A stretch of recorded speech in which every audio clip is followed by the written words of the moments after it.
I'm Craig McLean and welcome to episode 28 of the Mk1 Escort RS2000 reassembly. In this episode we're going to mostly concentrate on fueling, so obviously that's connecting up the injectors all the way back to the tank. Back in about episode 2 or 3, must be about 12 months ago now, we ran in the hard lines, the hard copper lines. They ran from back to front, and since then I've done nothing, absolutely nothing with fueling. So it's time now to progress the fueling. So in this episode you'll see me connecting the tank to the pump, the filter to the line, forward to the front, and then connecting from the line at the front to the fuel rail. So we'll crack on with some of them little jobs right now. Right, in this episode I'm going to have to start getting on and looking at fueling. I've never really done much with fueling since about maybe the second or third episode, which is a very long time ago, where I run the hard lines in from back to front. Since then, I haven't really done anything with fueling, in total honesty. So now is the time to get stuck into that because we're working towards getting it running. So this is a Bosch 044 pump, used in many applications. So I thought it was probably ideal for what I'm looking for. These are good for up to something like 600 odd brake horsepower, which I'm obviously going to get nowhere near that, so it'll be absolutely adequate. I was looking at the copy pumps, which are less than half the price. And I did almost go for one of the copy pumps. It was only about 50 quid, whereas this is cost 140. And I thought, no, don't be daft. If I come to jump into this car one day and I'm looking forward to going to a show or something, and I get a couple of bloody metres down the road, and the cheap pump decides to pack in, then I've wasted a full day, or I could be stranded somewhere miles away from home, all because I was a skinflint and tried to save money on the pump. So I thought, no, a fuel pump is absolutely essential, obviously, to the running of your car. So spend the extra money and get a decent one. So hopefully that should last. It came and it was sealed up. I've broke this seal on the box. It's come in a sealed bag that hasn't been opened. That's got like grease or oil or something in it. So that's good to fit now. And I've got the clamp to mount it as well. I wasn't going to mount this pump underneath because I don't really like them being in the outside atmosphere. I like them like I've got in the Mini, it's in the boot. But I don't think I've got the room in the boot without it standing out and looking like an afterthought. So I'm maybe gonna mount this underneath when I have a look at that today. So yeah, I've got the mount to mount it on. And I've just got to work out where's the neatest place to mount it to make it look really nice and neat. So that's the first job I'm gonna get on with today. Now then, this is something that'll probably interest a lot of people because I couldn't find any information on this anywhere. This is an original Mk1 Escort ignition barrel that came with my steering column, and it had no keys with it, but these are really difficult to find. So I decided, right, I need to try and see if anyone can cut some keys for this, and it's been a bit of a challenge, to be honest. Thanks to GS Escort lads again for recommending Northwest keys or NW keys in Bootle, Liverpool, and they can do these. There's basically tiny little pinprick hole there that needs drilled to release the barrel, and once you get the barrel out you can take the number off it to get the proper keys cut. But unless you know where to drill that hole, you're absolutely screwed. And I went to loads of places locally and none of them could help. They all said no, it's not something we do. We wouldn't know how to get the barrel out, etc. But thankfully, Northwest Keys in Bootle do know. But yeah, thanks very much to Northwest Keys for sorting that out and providing 2 keys for it. Because once you take the barrel out, there's a number on the barrel which allows you to cut the keys to it. So yeah, that's just something else I've got done. And the electronic part that goes on the back is there. I just took it off before I sent it off, so it was something less to get damaged if it got dropped or whatever. So that just needs put back on. And then hopefully we've got a fully operational ignition switch. The only difference with this one is there's a little part inside that's got worn out, which means when you take the key, normally when you would take the key out the ignition, the steering lock would engage. With this one now, when you turn the key back to 0, the steering lock engages. So rather than pulling the key out, it's when you turn it to 0, as soon as you turn it to first position, the steering lock disengages. Same with second and third position. But as soon as you turn it to 0, that engages. It's just a little change, bit of a little difference to the normal operation, but still perfectly safe in my eyes. So yeah, let's get on anyways and get this fuel pump fitted today. little bit of progress on the fitment of the fuel pump is this bracket here that I made out of flat bar, fitted with stainless steel countersunk bolts. The two holes in the two outside areas of the bracket are tapped to M6, so that when we take our pump, as you can see, that's our pump and bracket. The pump mounts on to the bracket, pretty much like that. With the two M6 bolts, I'll let you see it fitted properly in a minute. And that fits there, right next to the outlet of the tank. But I'll give you a better look at it in a second when I get it all bolted up. And there we go. There's our fuel pump all mounted up. I don't generally fit fuel pumps on anything I've done before underneath, because I like to put them inside, if I'm honest, out the elements. But to get the fuel pump below the tank, because they are a gravity fed pump, it needs to be outside really. I've got no room in the car to get it below the tank inside. On the Mini I actually mounted it above the tank, which isn't ideal. It's never been a problem, but it's not ideal. Now all I'm going to do here is on the other side of the pump, I'm going to mount a fuel filter here on the exact same bracket as what we've got on the fuel pump. So we'll have an inline fuel filter here, and then we'll go onto the lines forward to the car. I'm actually now thinking, after I've run two lines in, about running the single line method. So one of them lines will end up just being capped off as a spare. I mean, I probably only needed to run one line in to start with, to be honest. But yeah, it is what it is. I'll get it connected up. I need to get a new fitting for the tank, a new washer. I can put a new fitting in there, and I'm hoping to get a 90-degree fitting come across, a 90-degree fitting into the pump. Maybe attach it with a bit of Teflon line, something like that, make it nice and neat. And then obviously we've got the electrical cable to come through one of them holes there to power the pump up. But yeah, that's the start of the fuel pump now underway. Another little thing about mounting the fuel pump where I have as well, there isn't enough movement in these springs for the spring to ever come anywhere near the fuel pump. The bump stops would bottom out first, but the pump's directly above the spring, so if anything was to flick up, the bottom of the leaf spring will act as kind of a sump guard, you know, in the same way a sump guard works on your sump. It'll act as a reflector to hopefully stop the pump getting smacked with anything. It's just something else I've thought about, which is not intentional. I didn't do it that way to start with, but when I think about it, it probably would just add a little bit of protection to the pump there.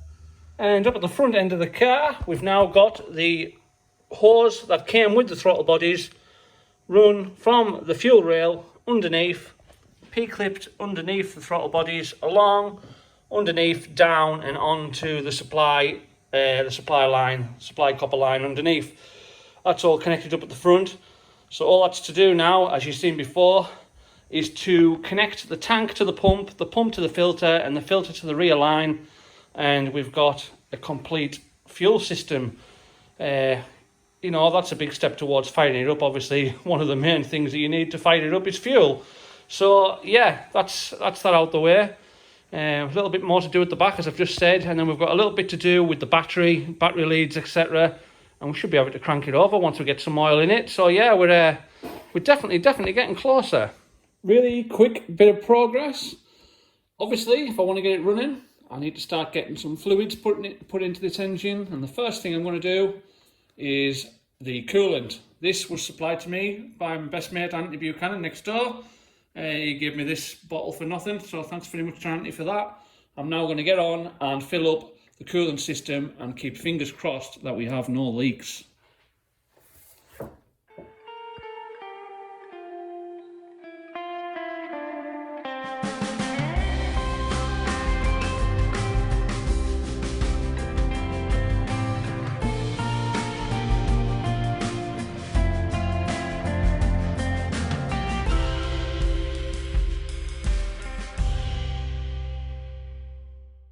Well, that's us fully filled up with proper Motorcraft coolant, ready mixed. We did have one slight leak on the Jubilee clip just down on that hose right there. I think it was the way I had the Jubilee clip on. It was basically forcing the pipe open at the end, and it was starting to drip out. So I've turned that Jubilee clip round, tightened it up, and it now seems dry. So yeah, we've got coolant in, and now it's just the nerve-wracking task of checking for the next couple of hours or days for leaks, which is, some of them would be an easy fix, others, such as the one behind the head there, if that was to leak, that would be an absolute nightmare. So yeah, just got to hope and pray that everything's sealed, and obviously when we start it up, pressures increase, that'll highlight any issues. I do need a different radiator cap as well, because I haven't decided yet whether I'm running a header tank, you know, like a little alloy header tank over here, or I'm leaving it as it is. If I have issues, I might have to run a header tank, but I'm hoping to leave it as it is now. And the cap I've got is basically, it's not a proper cap. It's basically to blank off the header tank, so I need a proper pressurized cap for this radiator. But another little thing I need to do is obviously make a nice pipe to do the overflow. That's another job to do at a later date. But yeah, that's the first fluids in the engine, ready for startup. As soon as we get some more funds together, I'll be getting everything I need to get this engine running. Right guys, maybe it doesn't look a lot, but what you've got sitting in front of you here is £75 worth of fuel and parts. Absolutely horrendous, it really is, when you think about the amount of money you spend on the most minor of items really. So I'll start at the tank and I'll explain exactly what I'm going to do. So this is the original fitting that screws into the bottom of the tank. And it's got an old fitting on the bottom, like a union fitting on the bottom, and what my plan is to chop that off, not perfectly flush, but chop it off and replace it with this. So I'm basically going to weld that nut to the bottom of that fitting to give us a nice hose barb fitting from a banjo, so that basically it'll point the pipe in the right direction, it'll look nice and neat. But I want to retain this section here because it has the internal gauze to stop crap getting into the tank. Now a lot of people will say you need to fit swirl pots and all the rest of it. I didn't bother doing all that with the Mini. It's an injection setup. It works absolutely fine, so I'm not going to bother doing it here. If it causes me a problem at a later date, then I might have to look at changing it. So yeah, basically that fits onto there. That's your little gauze. I'm going to make a slight adaptation to this pipe here to allow, because as you can see there, if I get the camera down, that's how high fuel would have to be in the tank. So obviously this is the bottom of your tank here. That's how high fuel would have to be in the tank before you'd start getting fuel starvation. So what I'm going to do, when that filter's fitted, I'm going to shorten the top pipe down slightly to make that filter fit down flush. I'm going to put another recess into the pipe. I'm going to take half of the, the width of the pipe away so that the fuel level can be a lot lower before we get fuel starvation. That's just a little mod I'm going to do, but retain the old gauze. So I've got a proper seal to fit that onto the tank as well. That came from eBay, as did everything here. So that's the banjo fitting to go with it. This is the opposite one. This will fit onto the fuel pump, onto the Bosch 044 pump that you've just seen me fitting. So that'll be the opposite end to that. We'll then join the two with a bit of 10mm fuel hose. Then I've got this bit here. This is a hose barb fitting for the outlet of the pump. So that'll screw into the outlet of the pump.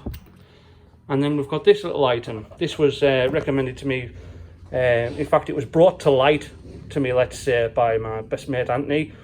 He said rather than just getting a filter and a regulator, he found this item, which is a Bosch filter and regulator unit in one. So basically, there's your output, there's your input on the left there by my thumb, and the return is in the center. So you can basically return a line back to the tank through this bulkhead connector.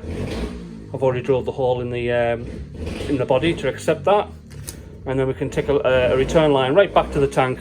And then I've got this fitting kit. This is basically for the electrical connections on the tank, to keep them nice and waterproof with them being underneath the car. That was only a couple of quid from eBay as well. So yeah, I can now crack on, get this fitting modified to accept the new banjo, and start getting it together. So hopefully we'll make some really good progress today on the fueling system. Another absolute stunning day, the first one we've had in a while actually. So I decided, let's have the car out, let's work out in the sun. This is one of my days off work, so I just thought I'd make the most of it. So we've obviously got the car out, and I'll just show you what I've been getting on with. So as you'll probably have guessed, we're on with fueling. So basically, you can see I've run in the return line there. That fitting was welded into the tank a long time ago before it was powder coated. And that line now runs round on some clips and it'll connect to that hose barb fitting there. That's already been fitted and made sure it's nowhere near the tank. So the pipe now comes round onto there. Nice Jubilee clip. And I'll let you see underneath just how it looks. Now I know a lot of people would probably take the return into the bottom of the tank, but my reason for taking it to the top was for two reasons. One, if I weld a fitting in the top of the tank and it doesn't seal for whatever reason, it's no problem, it's in the top of the tank. And the other one being, on the Mini, I've done it that way and it works absolutely perfectly. Now I know some people would say, you know, you might be able to hear the trickle of fuel returning back to the tank, but let's be honest, these aren't quiet cars. The sound of the induction and the exhaust, you will not hear a trickle of fuel in the boot, I'm fairly confident. So that's my reasons for doing it that way. Just needs to get the tank fitted in now, get the return line connected, and I've also cleaned the powder coat off the bottom of the tank where the fitting goes in. I'll tell you all about the nightmare I've had with the fitting very shortly. It's been an absolute headache. But I've cleaned up the surface where it fits through so that we get a nice seal onto the tank. So yeah, that's just a little bit of progress during this absolutely red hot scorching Wednesday. Right, this is the fitting that I've had such a huge headache with. So originally this had a union fitting on the top. Don't actually have a picture to show you, but it basically has a much smaller nut on the top to accept a union for a really small pipe. I wanted to uprate it because I wanted to put a banjo fitting on so that it came right straight away rather than down and, you know, looping it. I wouldn't be able to get the curvature on it. So I thought, right, I've got some of these banjo fittings. The reason I went for that size is because that's the perfect size that fits the pump. So I thought, well, I'll marry it up at the bottom of the tank as well. So all that is on top is an M18 by 1.5 nut. So all I did was I chopped the old nut off the top, sat the new nut on, got it nicely positioned, migged all the way around, and then my mate brought his pressure tester over. We thought, right, we'll pressure test it because obviously we don't want any leaks on the fuel system. So we pressurised it to, I think about 1.5 bar, something like that. And we had pinpricks here and there in the weld. I thought, oh, that's no problem. That's to be expected. You don't always get a perfect seal when you weld a joint. So I dressed it back, re-welded it. Looked at it, I thought there's absolutely no way on earth that can possibly leak. Put it in the water, no leaks, but then all of a sudden little pinpricks started appearing everywhere, little bubbles all over it. I was like, what is going on here? And I think there was possibly something wrong with the steel, whether it had gone porous or what, I do not know. No matter what I did, I spent most of a full day trying to get that nut to seal onto that fitting. I was absolutely tearing my hair out. It was one of them days where you just feel like giving up. You just think, why do I bother? In the end, a huge thanks to one of my best mates, Steve Buchanan. He's my best mate's dad. I've always referred to him as my mate's dad, but he's actually a very good friend as well, to be totally honest with you. And he took it away, he machined the nut back off, put it in his lathe, machined it down, and he's now silver soldered this nut on to the base. And I've now pressure tested that, and it's absolutely perfect. So huge thanks to Steve for pulling me out the crap there. That now seals nicely. The fitting fits on. We've got the new seal for it, the new fibre washer as you've seen. And this is the modification I've done at the bottom. So basically, the little gauze I was telling you about, the little gauze that slides over there onto that pipe. But the problem was, as I said, fuel would have to be above this point. So I've put in another groove further down as low as I can for it to still seal onto that gauze, because as you can see, that's kind of recessed. So that slides on, and then we get maximum fuel flow, hopefully. So I just need to paint that up, bolt it all together, and I'll let you see underneath how it all fits together and how it's all turned out, because I'm really pleased with it, to be totally honest. Right guys, that is the fueling system pretty much complete. I've got a feeling I might get a leak from here because there are copper washers in between there, and because it's an aluminium pump, I can't quite tighten that bolt up as tight as I'd like to. In fact, nowhere near as tight as I'd like to. And when I was pressure testing on the other fitting, these copper washers would often leak, so I might end up having to change them copper washers for fibre washers. I've actually fitted fibre washers at this side. I think they're a better seal. So I'll talk through exactly what I've done. So obviously here we have the tank end. You've seen the fitting before there, that's now been silver soldered with an M18 nut. And this here is the original fitting that would have fit into the bottom of the tank. And as you can see, it's absolutely puny in comparison. Perfectly acceptable for most applications, I would have said. But because we're going slightly more power and we're going injection as well, I did want to uprate it to give maximum flow. So what we've got there now is 10mm line. The inside bore of that pipe is about 10mm straight across to the pump. So we've got two banjo fittings. They're both M18 by 1.5, and like I said, the only reason I fitted one of them on here was because that's the size that was required for the pump end. That's the only real reason, to be honest. And then if we come around the other side, as you can see, it's mounted on the brackets that I've already showed you. And then we come out of the pump here on this line right here, straight across into the inlet on the filter regulator. And then if I bank down underneath, you'll be able to see the centre of the filter regulator to the left. We come out of there and through the bulkhead connector into the body, and you've already seen the part inside that goes from the inside of that fitting up to the tank. And I've made sure that that line has got a nice flow all the way along, because you don't want to be restricting your return. It's every bit as important that your return is as free flowing as your supply. So then on this end, I've fitted a hose barb fitting into the pump. Again, that's got a copper washer. I've got a feeling that might leak as well, but time will tell. I might have to fit fibre washers to the pair of them. And there's the pump, obviously electrically connected up with our little rubber boot kit to try and prevent water getting into the connections. As I've said, I would rather this had been inside. I'd much rather it was inside, if I'm honest. But unfortunately, I've got no room to do that neatly, and it would mean putting the pump in a location that wasn't suitable, i.e. above the tank, and I didn't really want to do that. At the end of the day as well, it would mean coming out the bottom of the tank here, going back inside, then coming back out. It just gets messy. So then if we go to the other side of the filter regulator, we've got a simple connector off the filter outlet up to the hard line, which flows along the clips to the front nice and neatly. So that pretty much concludes fueling, as long as we don't get any leaks, which, like I say, I'm not 100% convinced we won't on some of them copper rings, but we'll see shortly.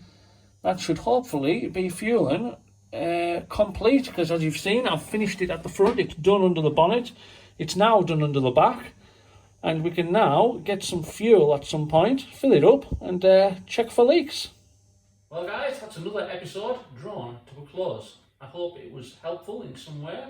If anyone else is looking to do something similar, operating their fuel system, hopefully it might be helpful in some way. No doubt some of you will have had better ideas than I have here. That's the same with everything really. You know, people always do. There always will be someone that will have a better idea of how to do things. But I'm really pleased with how it's turned out, if I'm honest. Sorry for the delay in the videos as well. Basically, a couple of weeks ago now, well, just over, maybe 2 weeks ago, we went on holiday. And normally when I go on holiday, I can't switch off. Cars are running around in my head, and I don't enjoy the holiday as much as I should, because all I've got in my head is cars and what I'm going to be getting on with when I get back. And for the first time in my life, I've got to say, I completely switched off. I'd got to a point where I think I was just fed up with how things were going, delays, issues, loads of issues recently, and to be honest, I couldn't wait to get away on holiday, and I just switched off and had an absolutely fantastic time, hence the reason for the delays. So we ended up travelling around Britain to a couple of different places. Started off at Liverpool. We know Liverpool quite well. We often stop at the Titanic Hotel, which is absolutely amazing. If anyone hasn't been, and it's fantastic. In fact, it's unbelievable value for money. I really do think it's fantastic value for money, the Titanic. Then we went on to Cambridge. We've never been to Cambridge before. Then we went on to Bolton on the Water, and then from Bolton on the Water over to Bath. Now I've got to say, I've been to Bath before, I knew what to expect with Bath. But if anyone has never been to Bourton on the Water in the Cotswolds, absolutely go. It is picture card perfect. I would say it's one of my favourite places I've ever visited. Amazing. And I'd love to take these cars and get pictures and footage with them on the main street. It would be the perfect backdrop. It's just too far away from us. It's a good 5.5 hours drive at least for us to get there. Otherwise it would be a dream place to get photo shoot done, it really would. But if any of you have never been to Bourton on the Water, please do go. You'll absolutely love it. It's absolutely stunning, absolutely outstanding. So yeah, I had a fantastic time.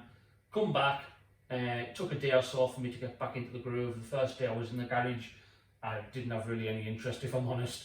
I had to force myself through the jobs. By the second and third day, I was right back into things again, and we've now got to the point where we've completed the fueling. So in the next episode, you'll probably see the power steering being fitted. That has been ordered and it's on its way. So we'll get the power steering fitted, and hopefully we'll get some fluids put in and start preparing for first startup, which is coming in the next, I would say, the next month. So if you're really interested in that, guys, watch out for that. It shouldn't be too far away. So thanks very much for watching as always, guys, and I'll hopefully see you much quicker this time on the next one.